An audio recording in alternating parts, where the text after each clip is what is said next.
hal kebendaan ini mengatasi hal akhirat. Kalau kita lihat perjuangan mereka dulu lebih kepada dakwah, lebih kepada Islam kan. Hari ini semua yang menjadi priority PAS lebih kepada soal dunia, soal dana pilihan raya, soal itu, soal ini, soal jawatan dan sebagainya. Jadi saya haraplah pemimpin PAS mungkin satu hari nanti mereka perlu sedar bahawa PAS perlu kembali kepada landasan asal dia. Okey? Okey Datuk. Ya.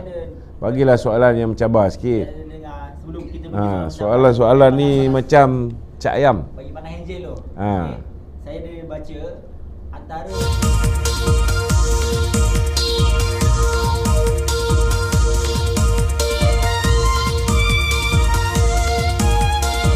Tekan butang subscribe, like dan aktifkan lonceng. Assalamualaikum warahmatullahi wabarakatuh.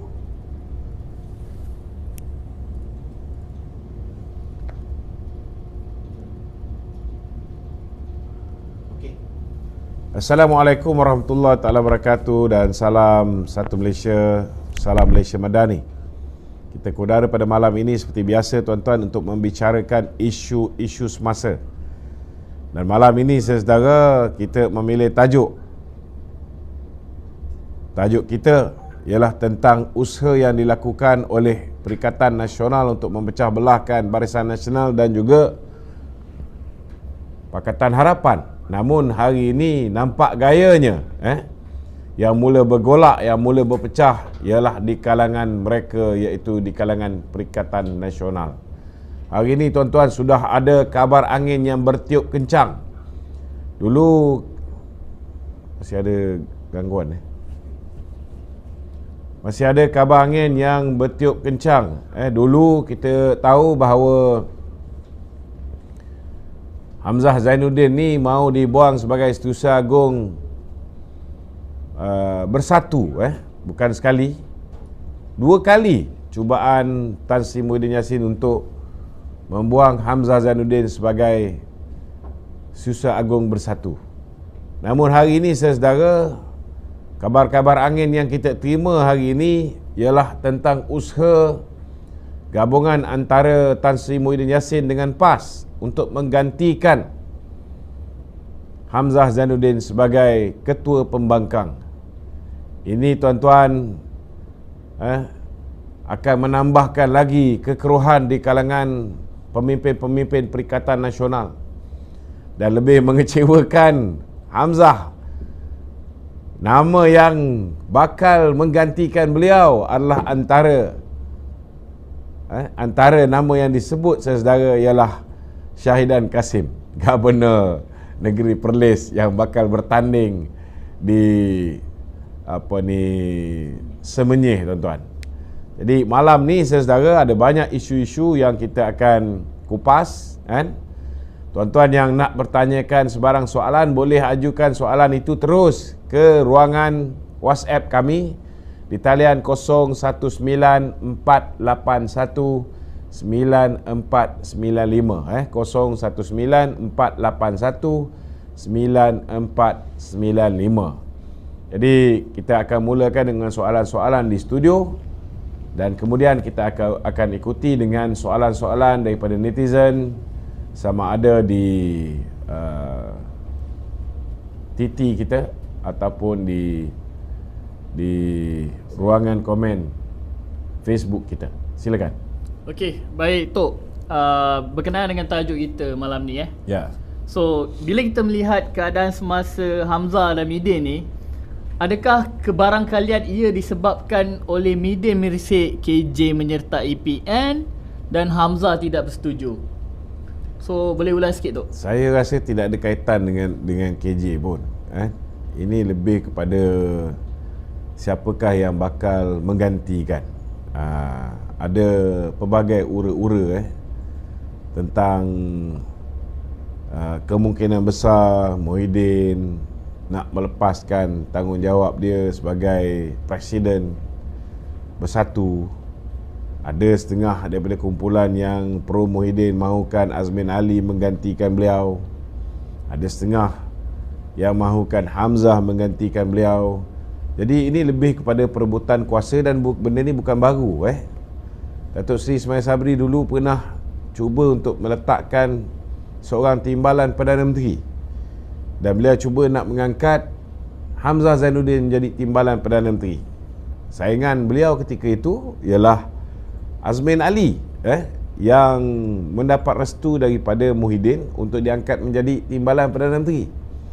Namun sampai kesudah tuan-tuan, hasrat kedua-dua pihak ini untuk diangkat menjadi timbalan Perdana Menteri tidak kesampaian. Akhirnya saudara mereka hilang kuasa dan hilang peluang untuk menjadi kerajaan. Kita harap kehilangan ini buat selama-lamanya, insya-Allah. Ya. Okey, Tok, soalan susulan juga Ya. Beberapa orang budak hitam daripada UMNO juga bakal menyertai Bersatu. Adakah ini juga petanda membuatkan Hamzah goyang akan kedudukan beliau di Bersatu? Saya tak nampak lah kalau Hamzah nak takut dengan budak-budak hitam ni, kan? Sebab tak berapa hitam pun. Saya nak beritahu, kalau pun mereka ni menyertai Bersatu, kan, belum tentu dalam jangka masa yang singkat mereka boleh mengganggu gugat kedudukan Hamzah untuk mewarisi kepimpinan kerusi presiden itu, kan? Sebab Hamzah Zainuddin ni dia operator juga, dia pun ada pengaruh dia pun ada kekuatan. Jangan ingat Isyamuddin Tun Hussein saja yang ada kekuatan kewangan, kan? Jangan ingat Azmin Ali saja boleh berbelanja berpuluh juta untuk berhadapan dengan pilihan raya. Hamzah Zainuddin juga antara orang yang boleh kita anggap sebagai milioner. Kalau milioner ni mungkin kita belum dapat mengesahkannya, kan? Tetapi beliau antara milioner yang berada di dalam Perikatan Nasional hari ini. Dan banyak jugalah dari segi penajaan dan sebagainya yang dikeluarkan oleh Hamzah ni. Okey.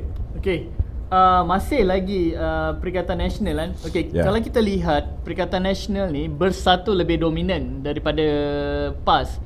Tetapi dari segi akar umbi dan jentera, PAS lebih gah. Adakah PAS ni hanya tempelan dalam Perikatan Nasional? Ada komen tu? Dari segi kekuatan, PAS ni kekuatan dia jentera dia. Kalau dari segi jentera memang PAS boleh dikatakan mendahului. Malah boleh diperkatakan PAS diperkudakan oleh Bersatu, kerana Bersatu tidak ada jentera.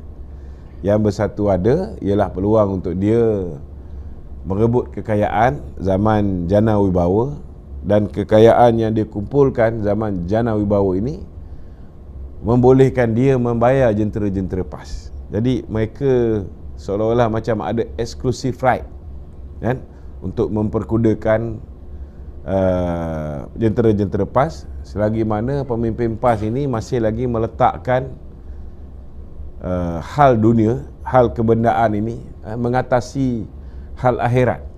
Kalau kita lihat perjuangan mereka dulu lebih kepada dakwah, lebih kepada Islam, kan? Hari ini semua yang menjadi prioriti PAS lebih kepada soal dunia, soal dana pilihan raya, soal itu, soal ini, soal jawatan dan sebagainya.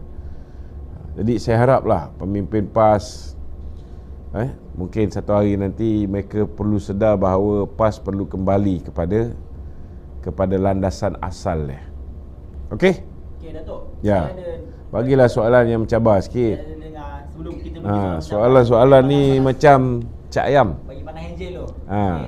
Saya ada baca antara punca kenapa PAS dan segelintir Bersatu ni tidak berpuas hati dengan Ketua Pembangkang Hamzah Zainuddin adalah disebabkan sebenarnya PAS nak, orang kata, nak berunding dengan Kerajaan Perpaduan untuk mendapatkan peruntukan ahli parlimen. Baru-baru ni saya tengok Datuk Seri Taqiyuddin pun telah berjumpa dengan Timbalan Perdana Menteri Datuk Fadilah. Dan ini merupakan, orang kata, antara sebab kenapa Perikatan Nasional yang diketuai oleh Tan Sri Muhyiddin nak tukar Hamzah Zainuddin ni.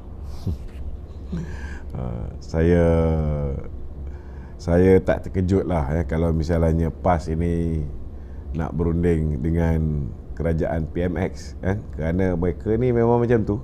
macam saya sebut tadi, mereka hanya fikir hal dunia, hal duit, hal peruntukan, hal royalty minyak. Dulu yang menyebabkan mereka ni mula bekerjasama dengan Mahathir kerana royalty minyak. Kerana mereka tahu bila mereka menguasai royalty minyak, maka mereka juga akan menguasai kemenangan dalam sesebuah pilihan raya.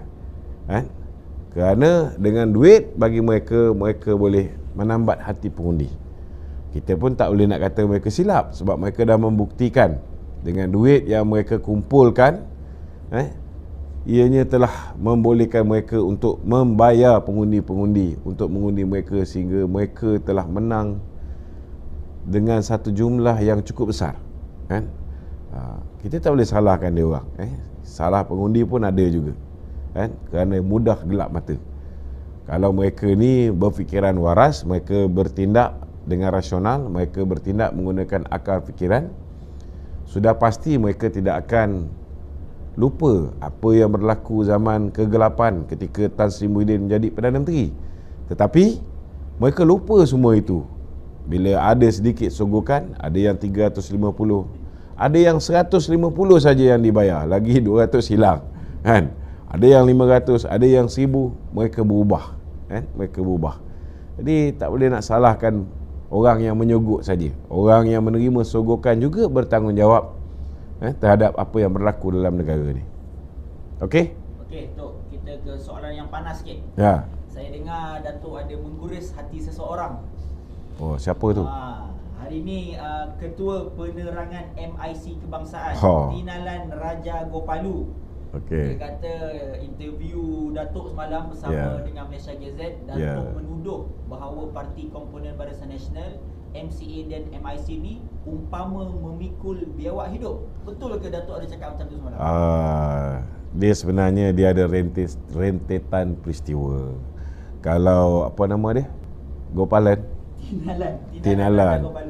Kalau Tinalan ni kecil hati, saya minta maaf lah sebab dia kecil hati. Tetapi kena faham juga, kita pun ada perasaan, kita pun ada perasaan.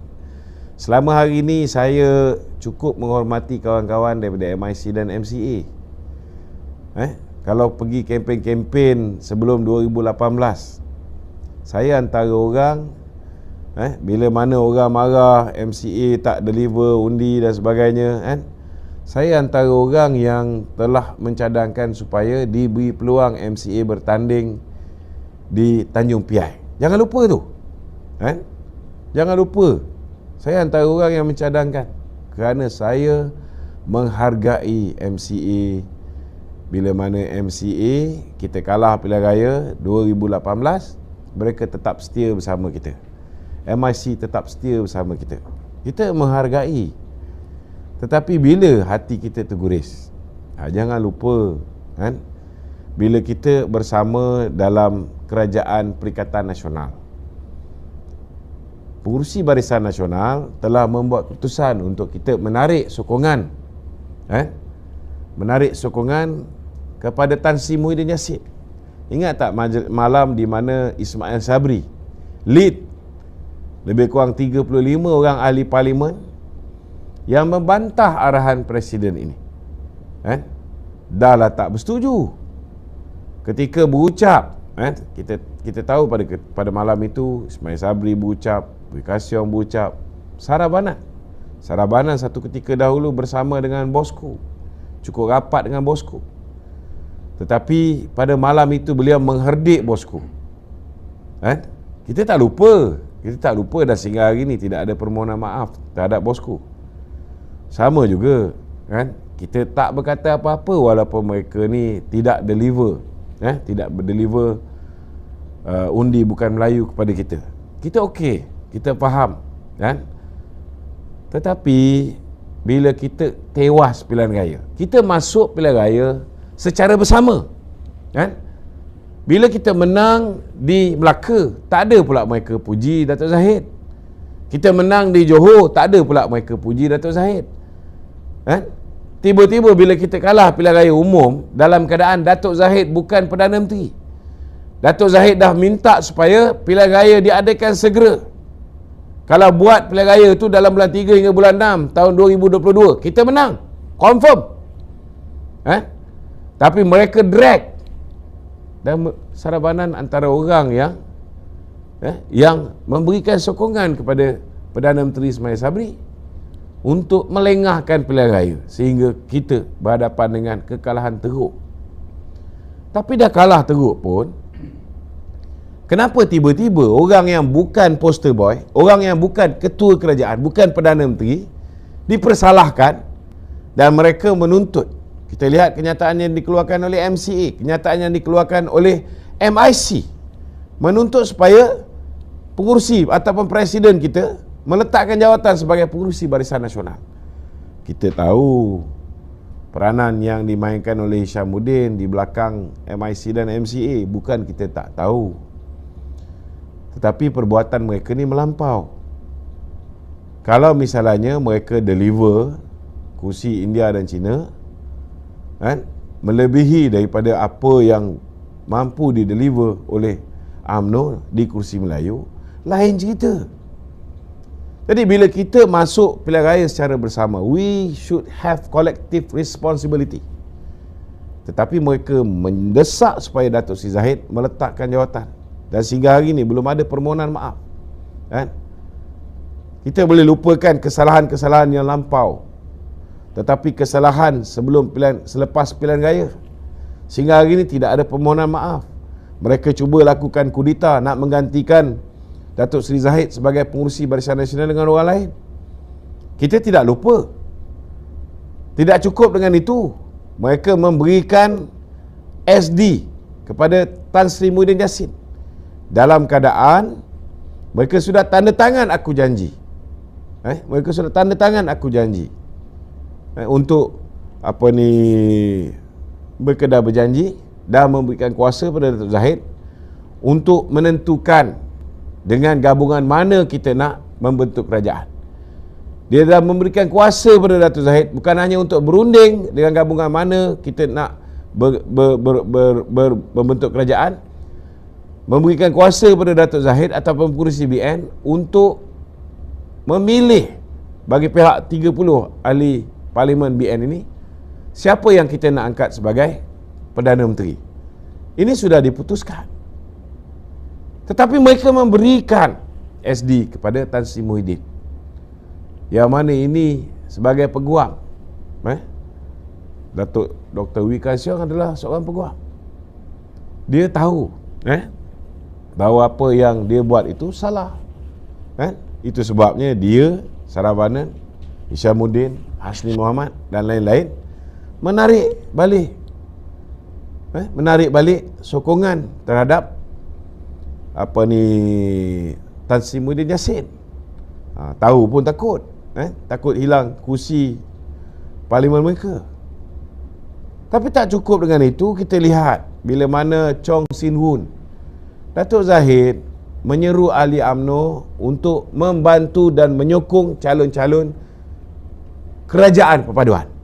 Salah ke Presiden UMNO menyeru supaya ahli UMNO menyokong calon kerajaan perpaduan? Kita dah bentuk kerajaan. Wee Ka Siong dah tanda tangan bersetuju untuk bersama dengan kerajaan perpaduan. Kenyataan dia dalam Dewan Merdeka ketika convention, dia kata dia sokong kerajaan perpaduan. Walaupun kita tahu dia tak pernah berhenti daripada mengecam kerajaan perpaduan, khususnya Kementerian pengangkutan yang diterajui oleh pemimpin daripada DAP YB Anthony Loke. Kenapa begitu? Bukankah kita sudah bersama? Sama juga, saya nak beritahu, sudahlah tidak ada permohonan maaf di atas apa yang mereka lakukan. Bila Chong Sin Hun mengherdik presiden kita tak dengar sebarang kenyataan yang dikeluarkan oleh Dr. Wee Ka Siong, seolah-olah dia bersetuju dengan apa yang disampaikan oleh Chong Sin Hun. Dan saya ni, Chong Sin Hun ni sahabat saya juga, sama-sama panel pemikir Jabatan Haiwan Khas dulu, JASA kan. Bila kita tengok yang keluarkan statement membantah saudara Sivaraj, antara yang meminta supaya Datuk Zahid meletakkan jawatan. Pun sama juga sahabat saya, panel pemikir Jabatan Haiwan Khas dulu, kan? Kita faham dia orang ni, kalau tidak kerana bos mereka arahkan, mereka tidak akan berani keluar kenyataan yang sebegitu berani, kan? Sama juga hari ini kita lihat Ketua Penerangan kita diserang oleh Auta Singh, yang merupakan Ketua Penerangan MIC Selangor. Ada kita dengar tadi siapa nama Ketua Penerangan MIC Pusat ni? Tanah Lagan. Apa dia? Talagan. Tinalen. Ada kita dengar Ketua Penerangan MIC menegur Ketua Penerangan MIC Selangor? Tidak ada. Hari-hari dia mengherdik Datuk Zahid. Hari-hari. Dia mengecam UMNO. Dia mengatakan UMNO macam-macam. Malah Datuk Seri Azalina dibantai oleh Auta Singh. Jadi takkan kita nak membiarkan pemimpin kita terus-menerus dibuli, diherdik oleh mereka. Kita pun ada perasaan juga. Betul tak? Tetapi yang saya rasa seolah-olah macam mereka ni menganjing kita. Minta maaf lah saya nak beritahu, saya kecil hati. Dalam keadaan Hamzah Zainuddin mengatakan ada 10 panglima, tak kira lah panglima hitam ke panglima putih ke, BN akan menyertai Perikatan Nasional.